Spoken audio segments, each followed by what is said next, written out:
তারেক জিয়াকে হত্যা করার চেষ্টা হচ্ছে। ভিডিওটা বেশি বেশি করে শেয়ার করে দিবেন যাতে এই মোটরসাইকেলটা মানে খুব তাড়াতাড়ি উদ্ধার করা যায়। আর এই মোটরসাইকেলটা উদ্ধার করলে মানে তারেক জিয়া কি জিনিসটা লাগাইছে মানে তারেক জিয়ার গাড়ির মধ্যে পুরা রহস্যটা উদ্ঘাটন হইব। ভিডিওটা বেশি বেশি করে শেয়ার করে দিবা। আর ভিডিও দেখলে বুঝতে পারবা তারেক জিয়ার গাড়িতে মনে করো কোন জিনিসটা লাগাইছে। তারেক জিয়াকে হত্যা করার চেষ্টা হর।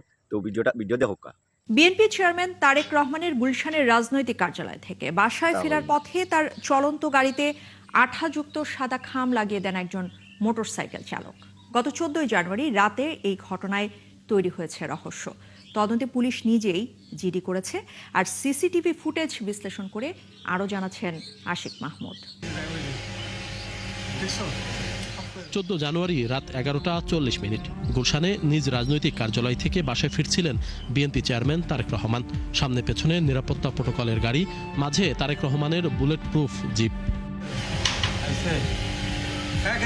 ফুটেজ বিশ্লেষণে দেখা যায় গাড়িবহর যখন 65 নম্বর সড়ক পার হচ্ছিল তখন হঠাৎ তারেক রহমানের বুলেট প্রুফ গাড়ির পাশাপাশি একটি মোটরসাইকেলকে চলতে দেখা যায়। কিছু দূর এগোতেই গাড়ির গ্লাসের দিকে হাত বাড়ায় মোটরসাইকেলের চালক। কিছু একটা লাগিয়ে দ্রুত সটকে পড়েন তিনি। খোঁজ নিয়ে জানা গেছে এই মোটরসাইকেলের চালক তারেক রহমানের গাড়িতে আঠা লাগানো একটি সাদা খাম লাগিয়ে দিয়ে গেছেন। খামের ভেতরে কি আছে তা স্পষ্ট করেনি বিএনপি ও পুলিশ, ফলে এ নিয়ে ধোঁয়াশা তৈরি হয়েছে। প্রশ্ন উঠেছে তারেক রহমানের নিরাপত্তা নিয়েও।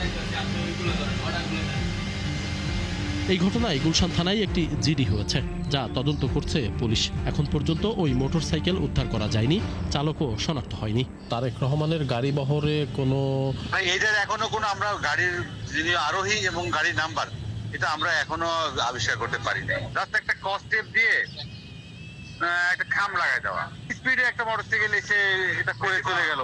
কেন করে গেল, কেন কি উদ্দেশ্যে, এটা আসলে আমরাও সবাই, আপনি যে প্রশ্ন করতেছেন এই প্রশ্নের উত্তর আমরা পাচ্ছি না। জাস্ট একটা কস্টেপের সাথে একটা ইনগ্লাভ অ্যাটাচ করা, ওইটা গাড়িতে লাগাই দিতে, এটা আমরা শোনা আমরা দেখি নাই। আচ্ছা, কোনো ফুটেজ কি আপনারা সংগ্রহ করছেন ভাইয়া? ফুটেজ একটা আমরা সংগ্রহ করছি, কিন্তু আমরা শুধু দেখলাম যে গাড়িটা পাশে চলে গেল, মোটরসাইকেল চালায় চলে গেল। আচ্ছা। পুলিশ বলছে তারেক রহমান নিরাপত্তা ঝুঁকিতে আছেন। মানে নিরাপত্তা ঝুঁকি আপনারা মনে করেন কিনা, বা আসলে এইভাবে করে গাড়ির কাছে গিয়ে এটা করলো?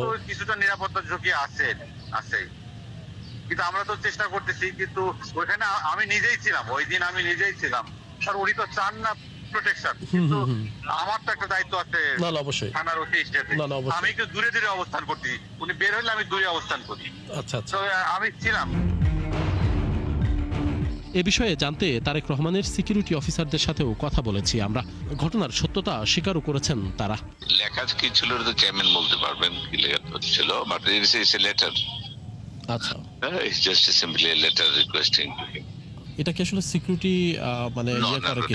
Not at all. If something wrong that we can always identify and we can handle it. এগুলো these are not of that magnitude to be concerned with.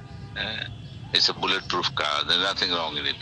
গাড়িতে খাম লাগানো যুবককে খুঁজে পেলে ঘটনার রহস্য উন্মোচন হবে বলে মনে করছেন সংশ্লিষ্টরা।